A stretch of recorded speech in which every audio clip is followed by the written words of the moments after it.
is, you know, I don't think people realize how many opportunities you have, especially on the enlisted side, in the teams, to go to these different schools.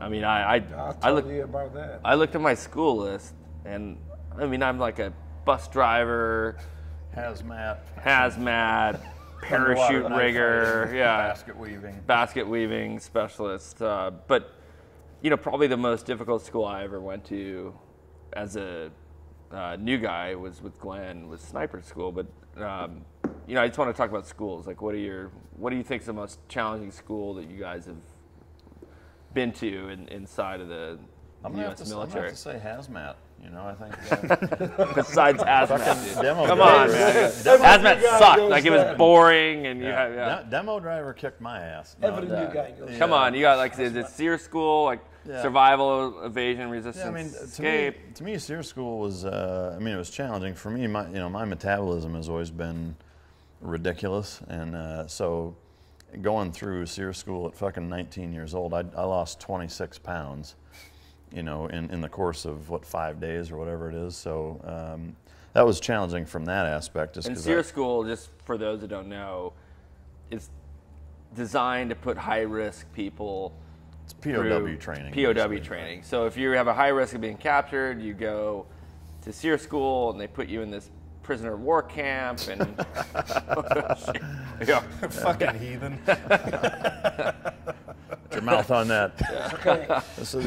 You know, so it's out of control now. Yeah. So, you know, I mean, that had its challenges, I guess. But, you know, I was the intel rep in both platoons, for that matter, at Team 3. And what was your war criminal number? Fuck, I don't remember.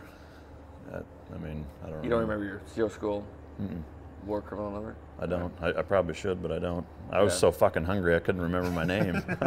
Get stuck. But, I was 5'3". Like, that was my. They take your name away and give you that. Yeah, it was probably 69. I don't know. But anyway, so the you know, being an intel rep, you know, I went through photo intel schools and, you know, naval special warfare intel schools, and it was always, you know, relied, you know, pretty heavily on the, you know, on the academic aspect. It was, you know, learning how to source, you know, different intelligence from all different sources, and being able to work with, you know, Air Force if you were in this environment, and Marine intelligence in this environment, et cetera. And so it was, you know, from an intellectual standpoint, it was challenging, because it was very, you know, geared towards those types of people. And so it was trying to, you know, incorporate the skill sets that we have as frogmen, and how to make that work operationally with, you know, big military intel groups, and speak their language, and be able to actually get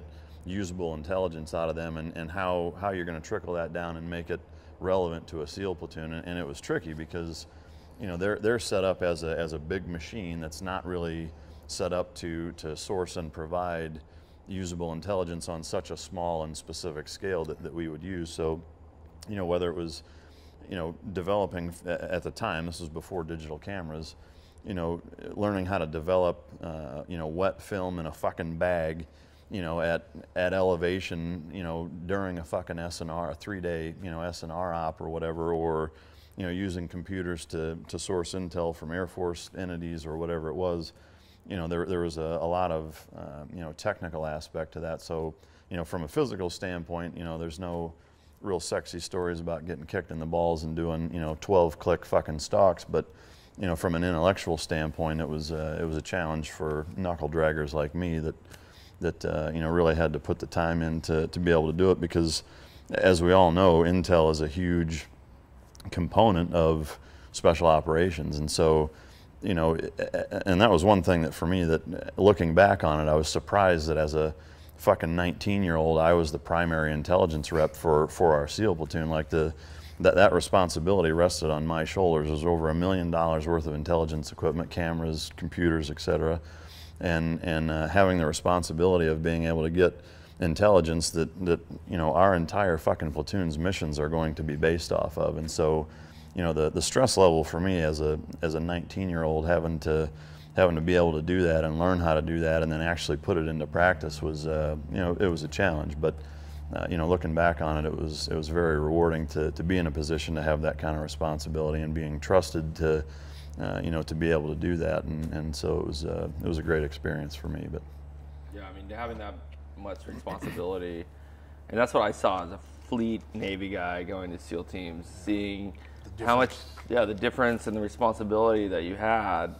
I mean, it puts a lot on you, but it really, for me, drove home this, like, it was just like an amazing experience to, like, know that I'm entrusted with millions of dollars in equipment and as an E4. yeah, I mean, To go along with that, you're also going to be held accountable, because if you fucked it up, you're going to get your ass handed to you by your boys, because you fucked up us, not some mass-produced product. You're screwing your friends over. Yeah, that 16 guys next to you say, hey, you just fucked me over. Absolutely. So what about you with school-wise? Well, school, I don't even know where to start this shit. I remember, you know how with the schools, you just don't go right to the school. Well, you're double-fisted for first. You have to earn the school. So I remember the first platoon we came back, and they said, like, well, you know, you go to sniper school. You go to dive supervisor school.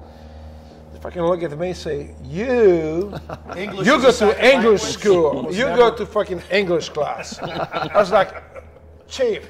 I speak good English. Like, what the hell? No, you go to English class. And I did. I mean, so you know, one of the guys while the guys were stalking, you know, learning how to dive, I was sitting at, this is a bucket. And this is a church. This is a bread. So, you know, but at that time I was pissed. I mean, I was fucking fuming, but it did help me. I mean, I spent this 3 months in the fucking school learning, honing my English. You might not see the results still yet, because the bad habits I'm still working on it. You have to remember that I'll learn English. I still have refreshers. I learned English on my own. I never went to school to learn English. When I came to America, well, it hardly shows. I had the fucking bucket and the map in one hand, and a fucking dictionary or cartoons in another hand. This is how I learned English, just reading cartoons. Mad magazine. So you know, so for me, I didn't realize at the time, but it was blessing. They say, you know what, you kind of fucked up, but so we help you out. We're gonna send you to English class, and that's the first class I got. It was actually English class. I was pissed, but I appreciate to my leadership, platoon leadership, to recognize it and say, you know, so now you, motherfucker, don't need to translate everything we tell you in Polish and back in English. You can just think in English, and that's how I started. But from other classes, yeah, I did that. When I checked into the teams, they looked, so what do you do in civilian life? I told them I was a AFF jump master, I was skydiving instructor. Say, okay, well, we sent you to parachute rigging school. Here we go. So in the Army? Yeah, the Army parachute. I did the same thing. Yeah. So I did the same school. Fort Lee. So I became parachute rigger. And then, which I found very like strange to be in that environment where they're yelling like rigger, rigger. I was like, I felt like it was a little uncomfortable, like maybe uncomfortable, like yelling rigger, like everyone's calling me a rigger. Like, they call rigger. I was like, rigger, please. Hey, you like, Navy guy, Navy guy, why are you laughing? What you laughing at?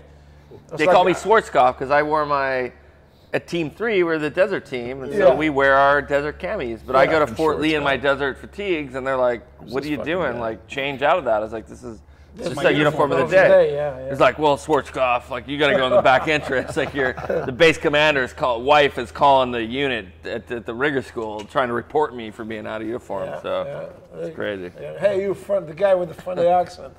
I was saying, it's not the accent, it's a speech impediment, sir. It's a speech. Yeah, that's funny. But I got better. So anyway, they sent me to the school. I got my English a bit better. Not the perfect yet. I'm still working on it. Actually, I was dating speech pathologist for quite a long time, and after 2 months, it shows. And she quit on me. She said, "Fuck this." So she quit. Not a lot of time. She didn't dump me. She quit on me. Yeah. She said, "Well, I am going to go." There's 2 reasons. One, I like your accent. I don't want you to lose it. And 2, you are fucking no way to be taught a shit anything. So you just stay with what you got. You're unteachable. I'm unteachable. Yeah. There's no hope. So I came rid of my accent, but I did the best I can.